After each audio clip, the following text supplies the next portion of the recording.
మీకు వేదిక పైన ఇప్పుడు మన పార్టీ గౌరవాధ్యక్షురాలు విజయమ్మ గారు ఉన్నారు, అట్లానే షర్మిలమ్మ గారు ఉన్నారు. ముందుగా షర్మిలమ్మ గారు మన సోదరి ఆమె సందేశాన్ని ఇస్తారు.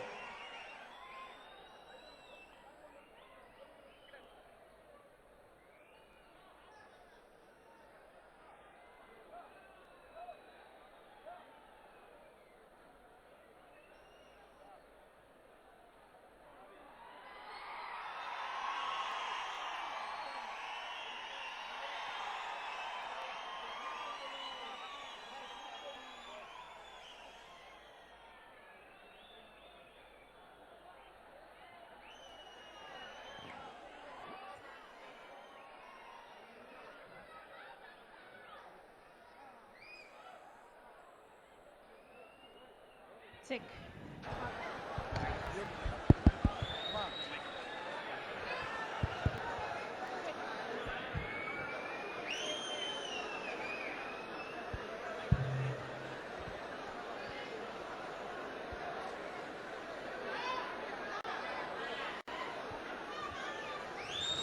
Check.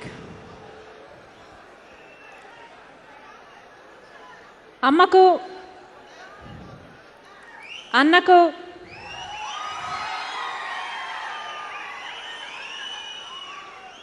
వేదిక మీదున్న పెద్దలందరికీ నాయకులకు చేరి వచ్చిన వైఎస్ఆర్సీపీ సైనికులైన మీ అందరికీ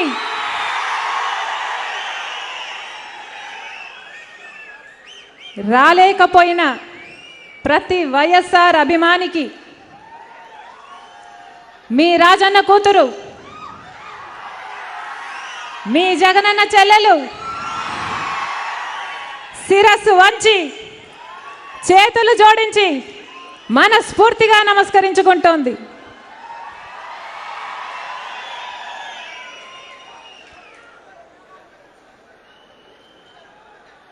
నిన్న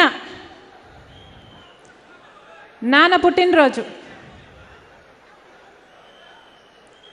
నిన్నటి దినం వైఎస్ఆర్ గారి 68వ జయంతి. నాన్న లేని లోటు మాటల్లో చెప్పలేనిది. రుణమాఫీ, విద్యుత్ బకాయిల మాఫీ, ఉచిత విద్యుత్, ఇరిగేషన్ ప్రాజెక్టులకు పెద్దపీట వంటి వాటితో సంతోషంగా అవును నేను రైతు పక్షపాతిని అని గర్వంగా ఫీల్ అయ్యాడు రాజశేఖర రెడ్డి గారు. పేదరికం నవ సమాజానికి మచ్చ అని ఆహార భద్రత, వృద్ధాప్యంలో భద్రత, ఆరోగ్య భద్రత, పావలా వడ్డీకే రుణాలు, పేదలకు ఇల్లు, ఉన్నత విద్య వంటి కార్యక్రమాలతో పేదరిక నిర్మూలానికి తన చిత్తశుద్ధిని నిరూపించుకున్న నాయకుడు రాజశేఖర రెడ్డి గారు. అసలు ఎవ్వరూ ఊహించినవి దేవుడే చేయించినట్టుగా ఎవ్వరూ ఊహించని పథకాలు. ఆరోగ్యశ్రీ ఎంతోమందికి ప్రాణం పోసింది. పేదవాడు కార్పొరేట్ ఆసుపత్రికి వెళ్ళి వైద్యం చేయించుకోగలడు అని ఎవరు ఊహించారు? కుయ్ కుయ్ కుయ్ కుయ్ అని పిలిస్తే ఠకామని వచ్చే 108 ఎంతోమందికి పునర్జన్మనిచ్చింది. ఫీజు రీయింబర్స్మెంట్ డబ్బు లేని కారణంగా ఏ ఒక్క విద్యార్థి చదువు ఆగిపోకూడదని మీరు ఏది కావాలంటే అది చదువుకోండి, మీరు డాక్టర్ అవుతారా, మీరు ఇంజనీర్ అవుతారా, మీరు ఎంబీఏ చదువుతారా, మీరు ఏది కావాలంటే అది చదువుకోండి, ప్రభుత్వం ఉచితంగా చదివిస్తుంది అని రాజశేఖర్ రెడ్డి గారు ఎంతోమంది విద్యార్థుల తలరాతను మార్చేశారు.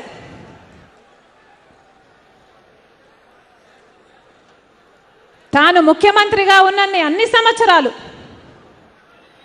ఒక్కరోజు ఒక్క రూపాయి కూడా ఒక్క ఛార్జీ పెంచకుండా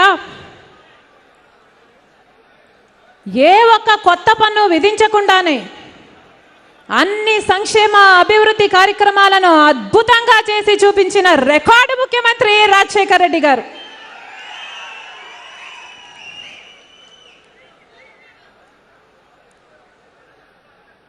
ఆయనను గురించి ఎంత చెప్పినా తక్కువే.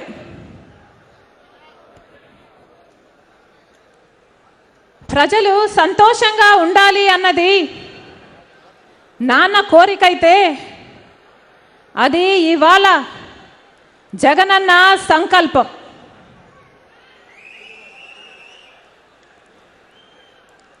ఇచ్చిన మాట మీద నిలబడ్డం నాన్న నైజమైతే అది ఇవాళ జగనన్న సిద్ధాంతం.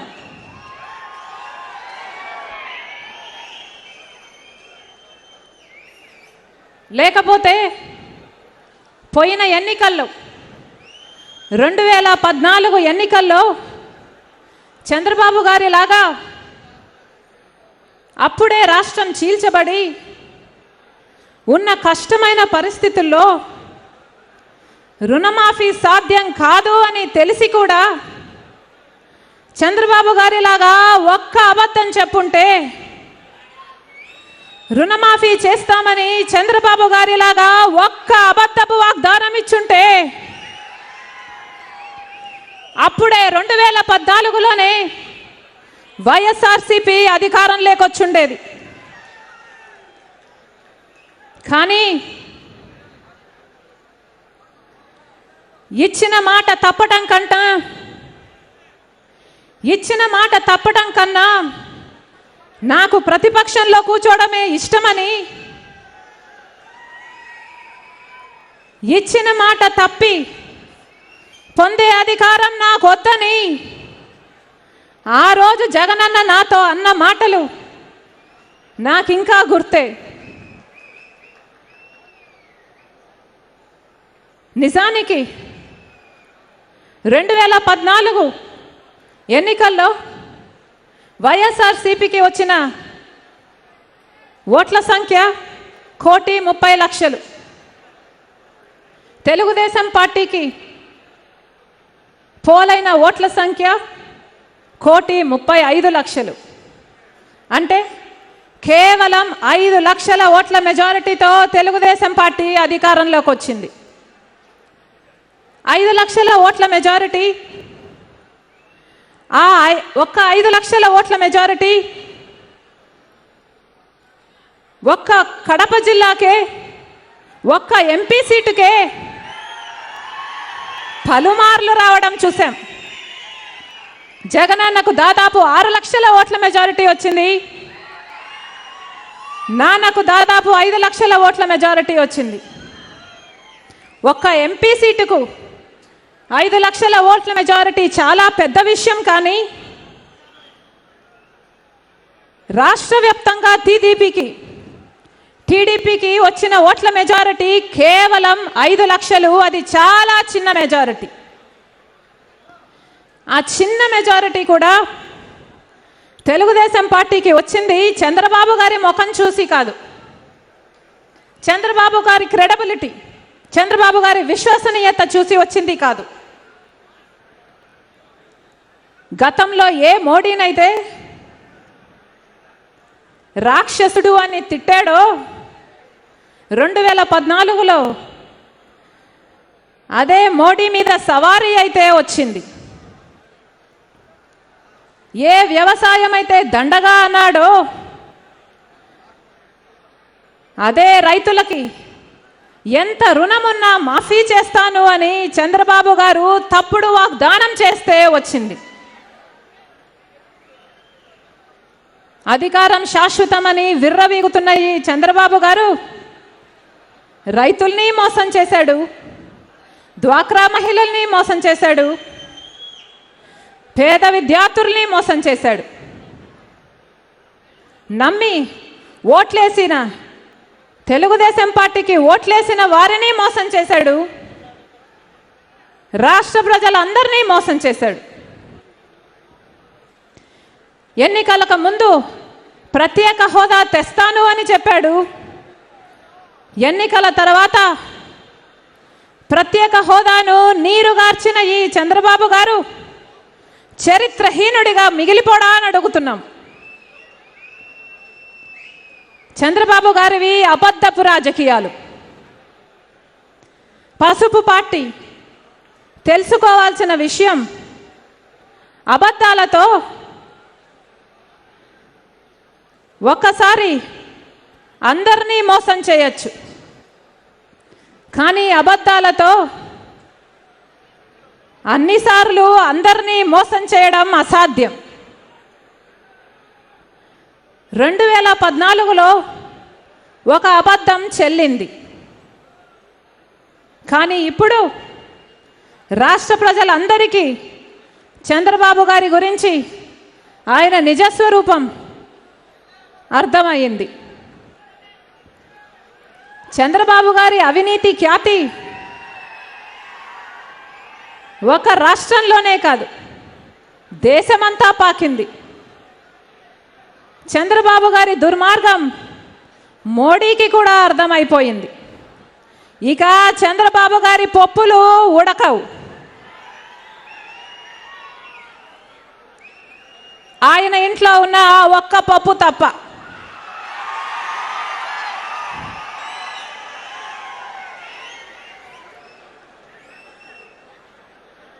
దేవుని దృష్టిలో కూడా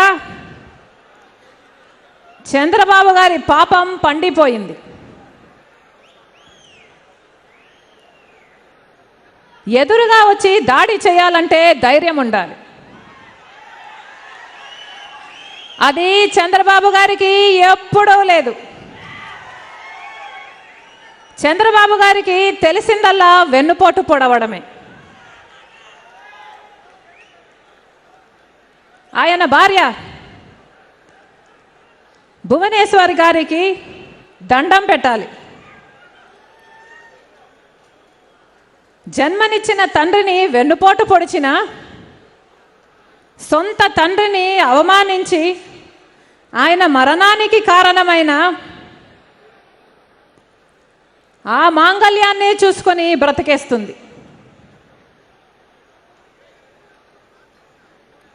ఎన్టీఆర్ గారి పటానికి దండం పెట్టుకుంటున్న ప్రతిసారి, ఎన్టీఆర్ గారి కళ్ళల్లోకి చూసిన ప్రతిసారి ఆ తల్లి మనసులో పడే వేదన పాపం ఎవరికి చెప్పుకోగలదు? చంద్రబాబు గారివి ఎప్పుడు వెన్నుపోటు రాజకీయాలు, చంద్రబాబు గారివి ఎప్పుడు మోసపు రాజకీయాలు, చంద్రబాబు గారివి నీచమైన దిగజారిన రాజకీయాలు. లేకపోతే వైఎస్ఆర్ కాంగ్రెస్ పార్టీ నుంచి గెలిచి, వైఎస్ఆర్ ఫోటో పెట్టుకొని గెలిచి, జగనన్న పేరు చెప్పుకొని గెలిచిన వారికి ఆశ చూపించి తెలుగుదేశం పార్టీలో చేర్చుకొని రాజకీయ వ్యభిచారానికి పాల్పడ్డాడు చంద్రబాబు గారు.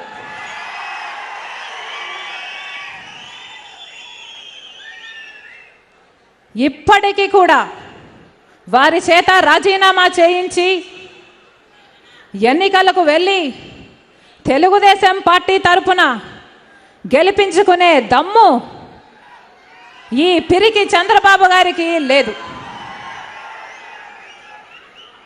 ఈయనకు చేతనయ్యిందల్లా అధికారం అడ్డం పెట్టుకొని అక్రమంగా సంపాదించిన డబ్బులతో ఎంపీలను, ఎమ్మెల్యేలను, ఎమ్మెల్సీలను, కార్పొరేటర్లను ఎవరిని వీలైతే వారిని ఉచ్చం నీచం లేకుండా కొనటం. అడ్డంగా టేపుల్లో బ్రీఫ్డ్ మీ అని తన గొంతుతో అడ్డంగా దొరికిపోయినా ఈ రోజుటి వరకు విచారణ జరగకుండా తప్పించుకుని తిరుగుతున్న నాయకుడు చంద్రబాబు గారు. ఇలాంటి చంద్రబాబు నిప్ప లేక తుప్ప?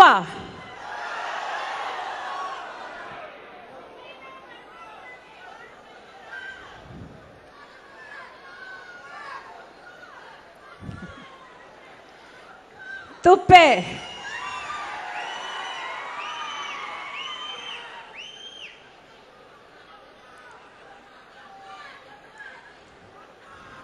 వైఎస్ఆర్సీపీ బలం, ప్రజలకు వైఎస్ఆర్ మీద ఉన్న అభిమానం. వైఎస్ఆర్సీపీ బలం, ప్రజలకు జగనన్న మీదున్న నమ్మకం. ఈ బలం ఇంకా ఏ పార్టీకి లేదు. ఈ బలం మన సొంతం. దేవుని దయ, ప్రజల అండ వైఎస్ఆర్సీపీకి పుష్కలంగా ఉంది. ఎన్నికలు ఎప్పుడొస్తే అప్పుడు మనలో ప్రతి ఒక్కరం ఒక్కొక్క బాణమై దూసుకు వెళ్దాం. విజయం నిశ్చయం. మళ్ళీ చెబుతున్నాం,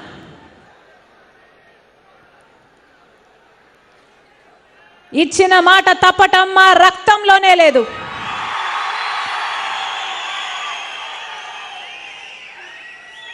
అబద్ధాలు చెప్పడం మాకు చేత కాదు. వైఎస్ఆర్సీపీ విలువలతో కూడిన పార్టీ. విశ్వసనీయత మా ఊపిరి. వైఎస్ఆర్సీపీ రైతుల పక్షం. వైఎస్ఆర్సీపీ దళితుల పక్షం, గిరిజనుల పక్షం, మైనారిటీల పక్షం. వైఎస్ఆర్సీపీ పేదల పక్షం. వైఎస్ఆర్సీపీ ప్రత్యేక హోదా పక్షం. రాబోతున్నది రాజన్న రాజ్యం. తేబోతున్నది జగనన్న. దీన్ని సాధ్యం చేయబోతున్నది దేవుని దీవెన. ఇది తథ్యం. సెలవు.